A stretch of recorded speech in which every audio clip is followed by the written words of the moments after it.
ao programa Hora do Estudo Bíblico, com o doutor e professor Lehmann Strauss. Este estudo é o resultado do tempo pessoal com o Senhor, da experiência de ministério pastoral e das conferências bíblicas do Dr. Lehmann Strauss, que nos instrui e encoraja com o ensino da Palavra de Deus. Agora com você, Hora do Estudo Bíblico, na apresentação de Aurélio Campos. Muito obrigado por acompanhar o nosso programa. Vamos continuar o nosso estudo no livro de Amós e continuar estudando o seu terceiro sermão. O primeiro sermão começa no capítulo 3, o segundo sermão no capítulo 4 e o terceiro sermão nos capítulos 5 e 6. Este terceiro sermão é uma mensagem forte que vem diretamente de Deus através da boca de seu profeta Amós. Mas antes de estudá-lo, vamos ao Senhor em oração. Pai querido, nós dependemos completamente de Ti. Nós precisamos de Ti, Senhor. Precisamos da direção do Espírito Santo para o nosso estudo e ensino da Tua Palavra. Que este estudo possa trazer frutos em nossas vidas, que possa resultar em bênçãos espirituais e edificação para todos os Seus filhos, também em salvação para aqueles que nunca nasceram de novo, através da fé em Cristo Jesus. Pai, que o nosso Salvador seja glorificado através deste programa. Nós oramos em nome de Jesus. Amém. Vamos abrir nossas Bíblias no capítulo 5 do livro de Amós. Amós, capítulo 5. Estamos vendo o terceiro sermão pregado por Amós. E que sermão comovente! Ele chamou as pessoas para buscar o Senhor e deu os motivos pelos quais Deus deveria ser buscado. Ele os pressionou e impressionou com o conceito de que o lugar não é importante na adoração. Pensando em nós e em nossos tempos, quero dizer que a igreja local é de vital importância. Eu creio na igreja local. É um braço de Deus na propagação do Evangelho. Precisamos do ministério da Assembleia Local, mas no versículo 5, naqueles dias, Amós estava dizendo, não vão para Betel, em Gilgal ou em Berseba. Aqueles lugares eram lugares estratégicos de adoração, mas ele os advertiu para não irem a esses lugares, porque a adoração não é uma questão de prédios ou lugares, mas sim uma questão de coração. Veja como Deus se sentiu e qual foi sua reação aos cultos de adoração do povo de Israel. Observe o que ele diz no capítulo 5, versículo 21. Odeio, desprezo as vossas festas, e as vossas assembleias solenes não me exalarão bom cheiro. Esta é uma forte declaração. Deus está dizendo que odiava as suas festas? É Deus quem está falando.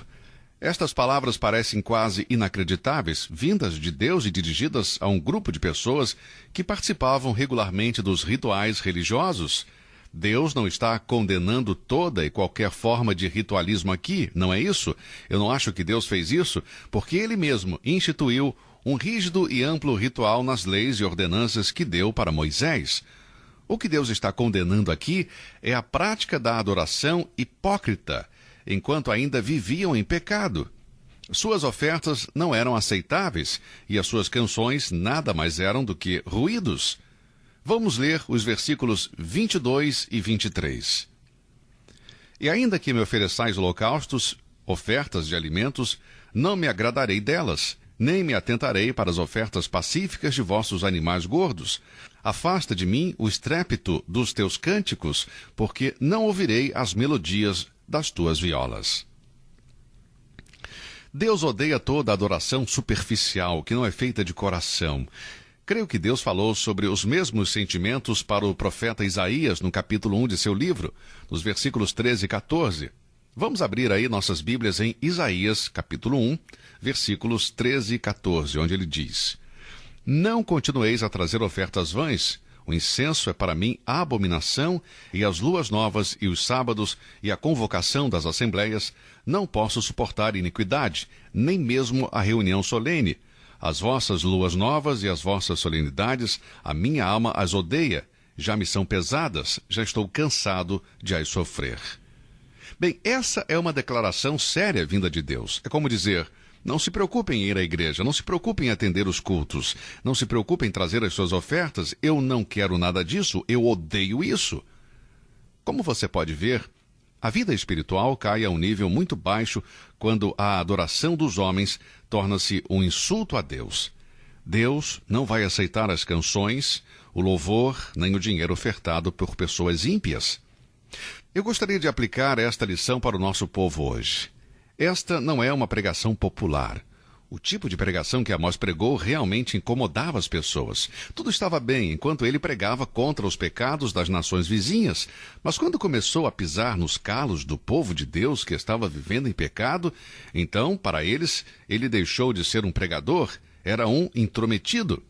Amigo, não é suficiente sermos religiosos e levar a sério os nossos atos religiosos.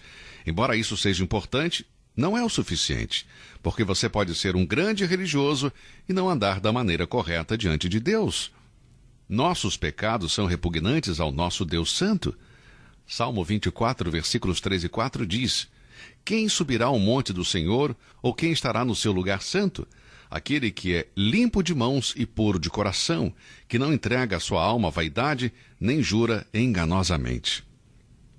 Afinal, a verdadeira adoração é comunhão com Deus, não apenas obra de nossas mãos, mas também a obra de nossos corações.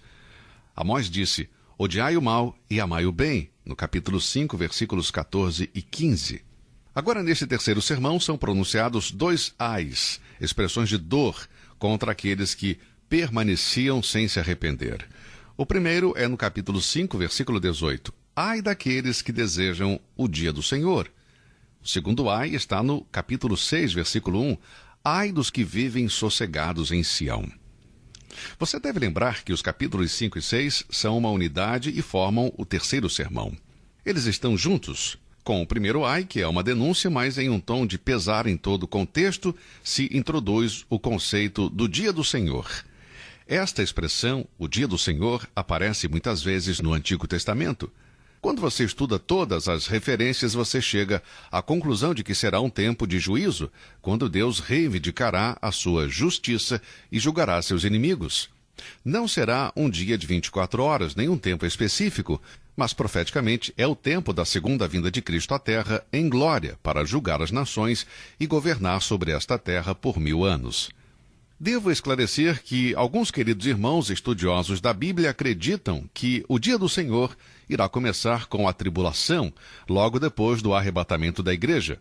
E eu não discordo deles. Esse pode ser realmente o início, mas a razão pela qual Israel deveria desejar esse dia é que para ele significa libertação e salvação. Mas se os judeus não convertidos achavam que poderiam escapar do juízo, eles estavam muito errados. Amós disse: Para que quereis vós este dia do Senhor? Será de trevas e não de luz. Não havia uma boa perspectiva futura para o povo pecador de Israel. O profeta Obadias também teve uma palavra clara sobre o tema do dia do Senhor, quando disse: Porque o dia do Senhor está perto, sobre todos os gentios. Como tu fizeste, assim se fará contigo. A tua recompensa voltará sobre a tua cabeça. Obadias 1, versículo 15. Portanto, o dia do Senhor é um dia de juízo, um dia de trevas, um dia em que Deus vai reivindicar e estabelecer sua justiça sobre a terra. O segundo ai, de dor e juízo, destina-se à aristocracia de Israel. No capítulo 6, versículos 1, 4, 5 e 6, lemos sobre suas características. Ai dos que vivem sossegados em Sião, ai dos que dormem em camas de marfim e se estendem sobre os seus leitos e comem os cordeiros do rebanho e os bezerros do meio do curral, que cantam ao som da viola e inventam para si instrumentos musicais, assim como Davi, que bebem vinho em taças e se ungem com o mais excelente óleo, mas não se afligem pela ruína de José. Obviamente, eles estavam vivendo no luxo e descansando em uma falsa segurança. Uma vida fácil e tranquila, diz a Bíblia, uma vida de luxo e casas luxuosas, decoradas, aproveitando as mais delicadas e caras refeições e tomando muito vinho. As mulheres procuravam prolongar sua beleza através dos meios artificiais. Suponho que estavam fazendo o que algumas mulheres fazem hoje em dia, gastando muito dinheiro com produtos e tratamentos de estética, achando que assim se tornarão mais atraentes. Tudo muito superficial e artificial. Mas acho que isso realmente esconde a beleza natural de uma mulher. Bem, essas mulheres eram mulheres que viviam no luxo e viviam para tornarem-se mais atraentes fisicamente, mas espiritualmente eram feias aos olhos de Deus. Elas participavam de banquetes, se encontravam em festas e passavam seu tempo à toa com seus instrumentos musicais. Não há nada de errado em tudo isso. O grande problema é que elas nem pensavam em Deus e desobedeciam os mandamentos de Deus. Claro, assistiam os cultos no fim de semana, davam seus dízimos regularmente, cantavam canções de adoração, mas assim que saíam do templo, voltavam para o mundo e de semana em semana viviam em pecado. Até que de repente, em meio ao seu conforto, luxo e indulgência, o profeta de Deus cruzou os seus caminhos falando contra elas com um suspiro de dor. Esse foi um tempo cruel na história de Israel, marcado por uma prosperidade sem precedentes e prazeres ilimitados, mas também por juízos inevitáveis. O fim estava próximo. Um ai de juízo foi pronunciado sobre estas pessoas. Bem, chegamos agora ao portanto, e este portanto será uma conclusão importante sobre este sermão. Versículo 7, Deus diz, portanto. Esta expressão introduz o resultado da série de pecados de Israel. Se aqueles que estavam ouvindo ainda não tinham acompanhado o pregador até este momento, ou não tinham prestado atenção, creio que ao ouvir isso, a pressão arterial de alguns começou a subir e os seus corações começaram a bater mais rápido. Amós disse àquelas pessoas ricas e mundanas que eles seriam os primeiros a serem levados cativos pelos assírios e os seus dias de luxo e prazeres logo chegariam ao fim. Nós lemos no versículo 7, portanto, agora irão em cativeiro entre os primeiros dos que forem levados cativos e cessarão os festins dos banqueteadores. E Amós anunciou no versículo 8, jurou o Senhor Deus por si mesmo, diz o Senhor, o Deus dos exércitos. Amós usa o nome do Senhor dos exércitos. Esse é o nome de Deus para batalhas. E literalmente o Deus das batalhas jurou que ele entraria em ação contra Israel por causa de seus pecados.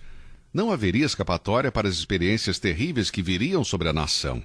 O juízo seria tão grande e devastador que não haveria lugar para os cadáveres no cemitério. Veja, vamos ler os versículos de 8 a 11. O Senhor, soberano, jurou por si mesmo. Assim declara o Senhor, o Deus dos exércitos. Eu detesto o orgulho de Jacó e odeio os seus palácios. Entregarei a cidade e tudo o que nela existe.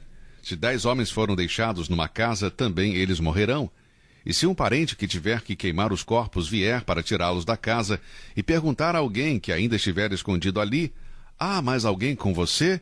E a resposta for não, ele dirá, calado. Não devemos sequer mencionar o nome do Senhor, pois o Senhor deu a ordem, e ele despedaçará a casa grande e fará em pedacinhos a casa pequena.